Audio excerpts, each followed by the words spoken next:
माननीय अध्यक्ष महोदय, जवाब दे लेंगे। माननीय अध्यक्ष महोदय, आपने मुझे महामहिम राज्यपाल के अभिभाषण पे बोलने का मौका दिया। मैं आपका तहे दिल से धन्यवाद आभार प्रकट करता हूँ। मैं सबसे पहले आप सभी को, पूरे सदन को आदिवासियों के पारंपरिक सांस्कृतिक पर्व भोंगरिया हाट की ढेर सारी बधाई एवं शुभकामनाएं देता हूं। साथ ही होली पर्व की भी शुभकामनाएं देता हूं, हम बधाई देता हूं।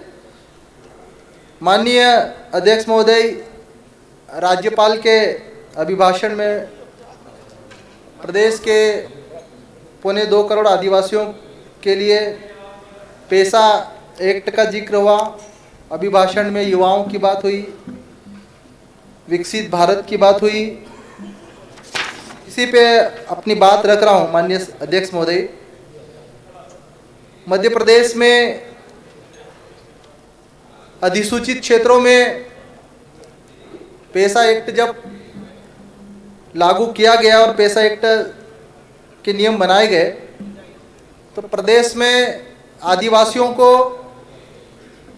इस बात का भरोसा था कि सरकार उनकी जमीन नहीं छीनेगी। आदिवासियों को इस बात का भी भरोसा था कि उनको कोर्ट कचहरी के चक्कर ये जो है नहीं लगाने पड़ेंगे। लेकिन पेशा एक्ट 1996 में लागू हुआ, नियम 2022 नवंबर 2022 में बने।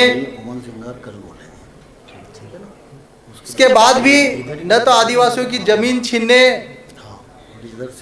छीनना बंद हुई, न आदिवासियों का छोटे छोटे मामलों में जेल में उसके बारे में जाना बंद हुआ। स्पष्टीकरण का अधिकार है।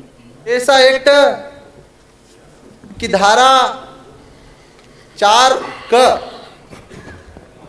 और 4 घ में स्पष्ट रूप से प्रावधान किया गया है कि आदिवासियों की रूढ़ियों, परंपराओं, धार्मिक और सामाजिक रीति रिवाजों का संरक्षण किया जाएगा।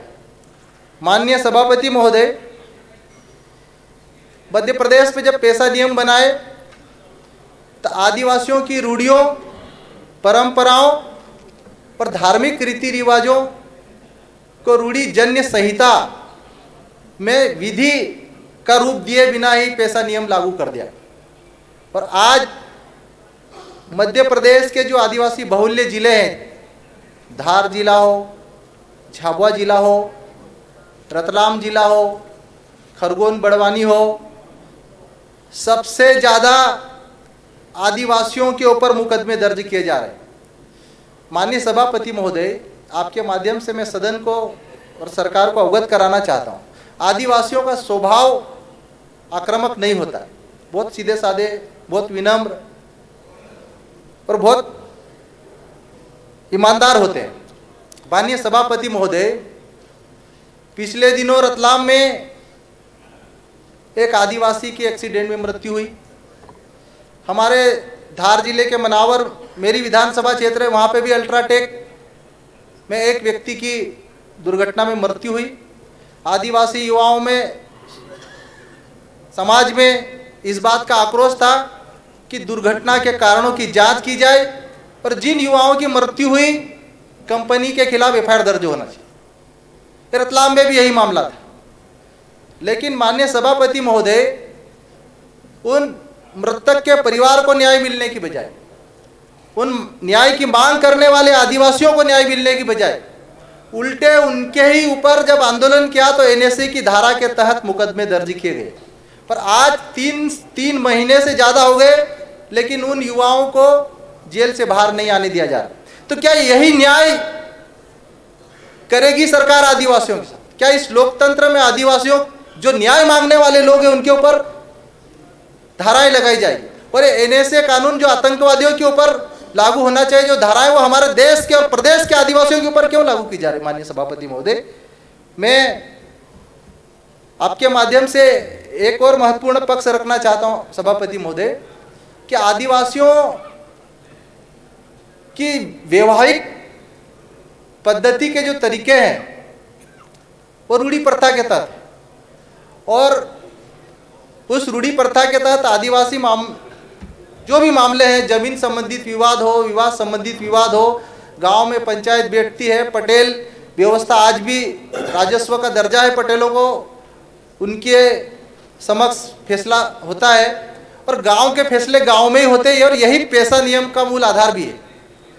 लेकिन आज भी मध्य प्रदेश के आदिवासी बहुल्य जिलों में पुलिस न तो ग्राम सभाओं से परमिशन लेती है, ना ही ग्राम समिति जो पेशा के तहत बनी उससे परमिशन लेती है और डायरेक्ट आदिवासियों के ऊपर गंभीर धाराओं में प्रकरण दर्ज करती है।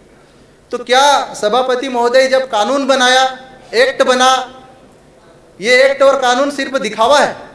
सभापति महोदय, आपके माध्यम से मैं चाहता हूं कि इस प्रदेश और देश के आदिवासियों के साथ न्याय होना चाहिए, इस लोकतंत्र में उनके अधिकारों की रक्षा होना चाहिए और खासकर 5वीं अनुसूचित जिलों में, 6वीं अनुसूचित क्षेत्रों में आदिवासी जो अपनी संस्कृति के लिए जाना जाता है, अपनी परंपराओं के लिए जाना जाता है, वही उनकी पहचान है। उनकी रक्षा और सुरक्षा करने की जिम्मेदारी सरकार की होनी चाहिए। माननीय सभापति महोदय, मैं अब आगे युवाओं के ऊपर जो महामहिम राज्यपाल जी ने बात रखी कि युवा शक्ति मिशन सरकार चला रही, माननीय सभापति महोदय, युवाओं के साथ सरकार को न्याय करना चाहिए। आज मध्य प्रदेश में सबसे ज़्यादा युवा बेरोजगार हैं। सरकार चुनाव आते हैं तो सरकार उनसे बड़े बड़े वादे करती है। मैं पिछले 6 महीने से युवाओं के साथ बैठा, कई मीटिंगें करी, पर जो बातें निकल के आई वही आपके समक्ष रख रहा हूं। जन सेवा मित्र चुनाव से 1 साल पहले तत्कालीन माननीय मुख्यमंत्री शिवराज सिंह चौहान जी ने उन मित्रों को भरोसा दिलाया था, विश्वास दिलाया था। मेरे भांजे भांजियों, मेरे बेटे बेटियों, लाल परेड मैदान भोपाल में तो आई लव यू बोला था और लड़कों ने भी विश्वास करके आई लव यू टू भी बोला। लेकिन जैसे ही चुनाव हुआ, सरकार बनी, बिना नोटिस दिए उन 9,300 जन सेवा मित्रों को सरकार ने निकाल दिया।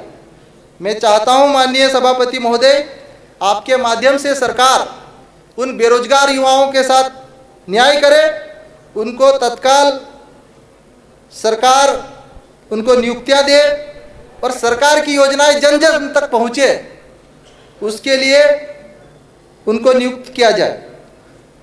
मध्य प्रदेश में 2023 में पुलिस भर्ती हुई, लेकिन रिजल्ट आज 2025 तक नहीं आया। माननीय सभापति महोदय, प्रदेश में 25,000 पुलिस कांस्टेबल के पद खाली पड़े हैं। आज कानून व्यवस्था दिनों दिन बिगड़ती जा रही है, लेकिन रिजल्ट नहीं आ रहा। सरकार ने दूसरी विज्ञप्ति भी निकाल दी, लेकिन पुरानी जो भर्ती हुई, पुरानी जो घोषणा हुई है उसके रिजल्ट, जो परीक्षा हुई है उसके रिजल्ट जारी नहीं किए। माननीय सभापति महोदय, ऐसे ही शिक्षक भर्ती 2018 में परीक्षा हुई और 60,000 शिक्षकों के पद खाली पड़े हैं आज की तारीख में मध्य प्रदेश में। लेकिन 2018 में जो शिक्षक भर्ती परीक्षा हुई, परीक्षा के 6 साल हो गए, लेकिन आज भी उन शिक्षकों की पूरी तरह भर्ती नहीं हो पा रही। पिछले दिनों माननीय सभापति महोदय, मैं मध्य प्रदेश पीएससी के जो अभ्यर्थी थे, इंदौर में पीएससी आयोग के सामने आंदोलन कर रहे थे, मैं भी शामिल हुआ था। उनकी सिर्फ मांग इतनी थी कि पीएससी की परीक्षा में पारदर्शिता होनी चाहिए। पीएससी की परीक्षा देने के बाद मेंस की कॉपी दिखाई जानी चाहिए। इंटरव्यू जातिगत नहीं होना चाहिए, क्योंकि अभी मध्य प्रदेश पीएससी में इंटरव्यू जाति के आधार पे हो रहे हैं, तो नंबर भी उनको जाति के आधार पे कम करके दिए जा रहे हैं। एसटी एससी ओबीसी वर्ग को नंबर ही नहीं दिए जा रहे माननीय सभापति महोदय। अब ये जब युवा मांग कर रहे थे, तो उन्हीं युवाओं को मध्य प्रदेश के माननीय मुख्यमंत्री जी ने आश्वस्त किया कि आपकी मांगे मानी जाएगी, लेकिन मांग मानने की बजाय उन्हीं आंदोलनकारी युवाओं के ऊपर गंभीर धाराओं में एफआईआर करी और उनको जेल में डाला गया। क्या ये न्याय कर रही मध्य प्रदेश सरकार युवाओं के साथ? माननीय सभापति महोदय, जैसा कि हम सब जानते हैं कि प्राइवेट सेक्टर्स में रिजर्वेशन की व्यवस्था नहीं है और ज़्यादातर राष्ट्रीय संस्थाओं का निजीकरण का एक चलन चल रहा है, चाहे बैंकिंग हो, रेलवे हो, आईटी सेक्टर हो। इन क्षेत्रों में ज़्यादातर जो सरकारी क्षेत्र के बैंकें थी, रेलवे हो, सबका प्राइवेटाइजेशन हो रहा है और प्राइवेटाइजेशन में एसटी, एससी, ओबीसी वर्ग को रिजर्वेशन नहीं दिया जाता है। बड़े पैमाने पर अप्रत्यक्ष रूप से आरक्षण को खत्म किया जा रहा। माननीय सभापति महोदय, तो मैं चाहता हूं कि अगर सरकार बराबरी का हक देना चाहती है, एसटी, एससी और ओबीसी वर्ग को भी सम्मान और अधिकार देना चाहती है, तो प्राइवेट सेक्टर में भी आरक्षण की व्यवस्था होना चाहिए। माननीय सभापति महोदय, ये बात इसलिए भी महत्वपूर्ण है क्योंकि आज जो देश की स्थिति और देश के जो हालात है, गरीब इसमें गरीब हो रहा है और अमीर होते जा रहा है। और आज हालात ये है कि मार्केट में पैसा नहीं है और अगर यही स्थिति रही तो हमारे देश की इकोनॉमी जिस प्रकार आप 2022-23 में थी 13% तक थी, आज जीडीपी 6% पे आके टिक गई क्योंकि लोगों के पास खर्च करने के लिए पैसा नहीं है। माननीय सभापति महोदय, तो कम से कम ऐसी योजनाएं, मनरेगा जैसी योजना जिससे गरीब तक पैसा पहुंचता है, ये योजनाएं चालू रहनी चाहिए और गरीबों को आर्थिक रूप से बराबरी का मौका मिलना चाहिए। माननीय सभापति महोदय, 2021 में जहां पर 36,324 नौकरियां थी, वो 24 में घटकर 21,054 रह गई। ये प्राइवेट सेक्टर्स की बात कर रहा हूँ माननीय सभापति महोदय। वही महिलाओं की भी भागीदारी जो 10,963 थी, तो 2024 में 6,564 रह गई। ये इसलिए भी हो रहा है माननीय सभापति महोदय क्योंकि जो आंकड़े सरकार दिखाती आ रही कि हमारी जीडीपी 11 से 12 से 13 से 14 तक जा रही है और हकीकत में जब बैलून फूटता है तो जीडीपी के सही आंकड़े पेश होते हैं। माननीय सभापति महोदय, थोड़ा शीघ्रता से पूर्ण कर दिया। जी माननीय सभापति महोदय, ये आपके माध्यम से छात्रवृत्ति की बात करना चाहता हूं। आज थोड़ा शीघ्रता से पूर्ण कर दिया। जी माननीय सभापति महोदय, मध्य प्रदेश में नर्सिंग घोटाला हुआ था और इस नर्सिंग घोटाले में 75,000 छात्र छात्राओं को पिछले 4 वर्षों से स्कॉलरशिप नहीं मिली। माननीय सभापति महोदय, कई छात्र छात्राओं का जीवन बर्बाद हो गया। 6 साल लग गए इसमें, न तो उनकी समय पर एग्जाम हुई, न उनको स्कॉलरशिप मिली। तो आपके माध्यम से मैं मांग करता हूं कि इसका ऐसे छात्र छात्राएं जो जिनको स्कॉलरशिप नहीं मिली उनको स्कॉलरशिप दी जाए। माननीय सभापति महोदय, आज एक ही परीक्षा की एक भर्ती एक परीक्षा की व्यवस्था लागू होना चाहिए। अभ्यर्थियों को एक ही भर्ती के लिए कई परीक्षाएं देने के लिए मजबूर किया जाता है समय समय पर, जिससे पैसों की भी बर्बादी होती है। हर भर्ती के लिए अलग अलग परीक्षाएं करवाने की बजाय सरकार एक भर्ती एक परीक्षा का नियम लागू करे जिससे पारदर्शिता और समय की बचत हो। माननीय सभापति महोदय, अभी ज़्यादातर जो परीक्षाएं हैं ऑनलाइन हो रही है और ऑनलाइन परीक्षाओं में एक तो सबसे बड़ी समस्या आती है बार बार paper leak, server fail, software में गड़बड़ी जैसे कई गंभीर समस्या आती है। जो पिछले दिनों नर्सिंग परीक्षा में नर्सिंग जो घोटाला हुआ, पटवारी परीक्षा में घोटाला हुआ, शिक्षक पात्रता भर्ती में घोटाला हुआ, जो धांधलियां हैं ये सब ऑनलाइन परीक्षा के कारण हो रहा है। तो मैं आपके माध्यम से मांग करता हूं, ये युवाओं की मांग है, मध्य प्रदेश के युवाओं की मांग है कि ऑफलाइन परीक्षा होना चाहिए ताकि युवाओं को न्याय मिल सके। परीक्षा एक और मांग है माननीय सभापति महोदय कि परीक्षा केंद्रों का आवंटन अभ्यर्थियों की प्राथमिकता के आधार पर होना चाहिए। मध्य प्रदेश में कई अभ्यर्थियों को उनकी प्राथमिकता वाले परीक्षा केंद्र नहीं दिए जाते। अभ्यर्थियों को 500-600 किलोमीटर दूर भेज दिया जाता है जिससे गरीब और दूर दराज के छात्रों को दिक्कत होती है। पहली प्राथमिकता माननीय सभापति महोदय, बस थोड़ा सा और, पहली प्राथमिकता के अनुसार परीक्षा केंद्र आवंटित हो ताकि हर अभ्यर्थी अपने नजदीक परीक्षा केंद्र में मौका मिले। ओबीसी आरक्षण का भी मुद्दा गंभीर। माननीय सभापति महोदय, कांग्रेस सरकार ने ओबीसी वर्ग को 27% आरक्षण बिल विधानसभा में पास किया था, लेकिन 27% ओबीसी आरक्षण विरोधी बीजेपी सरकार आज तक इसको पूरी तरह लागू नहीं कर पा रही है। ईएसबी ने हाईकोर्ट में अंतरिम आदेश WP 18105/2021 4/8/2023 के तहत कई रिजल्ट रोक दिए थे। अब याचिका खारिज हो चुकी, अतः जिससे आदेश स्वतः निरस्त हो गया, लेकिन सरकार अभी भी ओबीसी को 27% आरक्षण नहीं दे रही है। ओबीसी वर्ग के 13% पदों को अनहोल्ड कर दिया गया, जिससे कि छात्रों का भविष्य अंधकार में लटक गया। माननीय सभापति महोदय, एक महत्वपूर्ण पॉइंट, आरक्षित वर्ग के जो छात्र छात्राएं हैं, नए नियम लागू किए जा रहे हैं। नियमों में कहा है कि 90% से कम अंक प्राप्त करने वाले छात्र छात्राओं का आरक्षित वर्ग में अर्हता अर्जित की है, वे अनारक्षित वर्ग में चयन के लिए पात्र नहीं होंगे।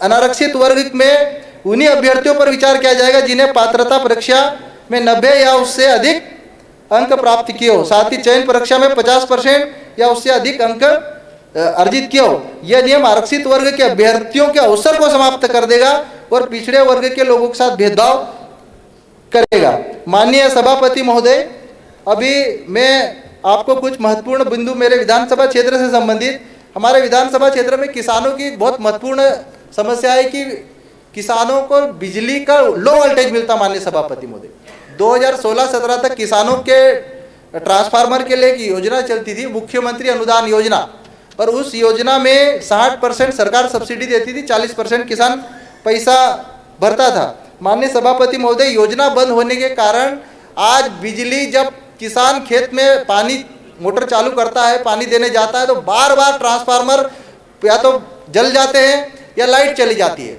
और किसानों के पास पैसा नहीं होने के कारण किसानों की फसलें भी बर्बाद हो जाती। माननीय सभापति महोदय, आपके माध्यम से मांग करता हूं कि किसान अनुदान योजना सरकार चालू करे और किसानों को राहत दे। मेरी विधानसभा क्षेत्र में, माननीय सभापति महोदय, 2-3 बिंदु है। मेरी विधानसभा क्षेत्र में तीसरे और चौथे चरण की नहर है। माननीय सभापति महोदय, नहर के आसपास सारा रोड उखड़ गया और उस रोड उखड़ने के कारण बड़े बड़े गड्ढे हुए और गड्ढे के कारण आए दिन दुर्घटनाओं में नहर में कोई भी गिरता है और उनकी मृत्यु हो जाती है। माननीय सभापति महोदय, मैं चाहता हूं कि रोड बने और दुर्घटनाएं रुकनी चाहिए। माननीय सभापति महोदय, एक अंतिम बिंदु मैं आपके माध्यम से कहना चाहता हूं कि हमारे आदिवासी क्षेत्रों में सबसे ज़्यादा जो अवैध शराब बिकती है, उसमें अंग्रेजी शराब बिकती है, उनके ऊपर कभी कोई प्रकरण नहीं बनाया जाता है। लेकिन जब हमारा आदिवासी महुए की शराब बेचता है, और महुए की शराब धार्मिक परंपराओं के लिए भी आदिवासी बनाता है माननीय सभापति महोदय, लेकिन उसके ऊपर सबसे ज़्यादा प्रकरण तैयार किए जाते हैं। सभापति महोदय, अंग्रेजों के समय में बॉम्बे आबकारी एक्ट बना था और महुआ एक्ट बना था, उसी के आधार पे आज भी आदिवासियों के ऊपर केस और प्रकरण बनाए जाते हैं। तो जब सरकार कहती है कि हमने पुराने कानून समाप्त कर दिए, तो आदिवासियों को क्यों ना महुए की शराब बेचने के ऊपर उनको छूट दी जाए और उनके ऊपर प्रकरण दर्ज नहीं किया जाए। आखिरी बिंदु माननीय सभापति महोदय, बहुत ही महत्वपूर्ण है। कोरोना काल में, आखिरी बिंदु, कोरोना काल में बहुत सारे डॉक्टर्स, नर्स, अन्य पैरामेडिकल ने बहुत सारी मदद करी थी। जब डॉक्टर नहीं मिल रहे थे, नर्स नहीं मिल रहे थे, उनको कुछ समय के लिए सरकार ने रखा। जैसे ही कोरोना का समय खत्म हुआ, सरकार ने उनको निकाल के फेंक दिया। माननीय सभापति महोदय, तो जो मुश्किल घड़ी में देश और प्रदेश की सेवा करने वाले doctors, scientist, nurse, lab technicians और अन्य पैरामेडिकल्स को भी इसमें सरकार को विचार करके उनको रोजगार देने की दिशा में काम करना चाहिए। धन्यवाद डॉक्टर साहब, आपने मुझे बोलने का अवसर दिया। माननीय सभापति महोदय, बहुत बहुत धन्यवाद, बहुत बहुत आभार। आशीष।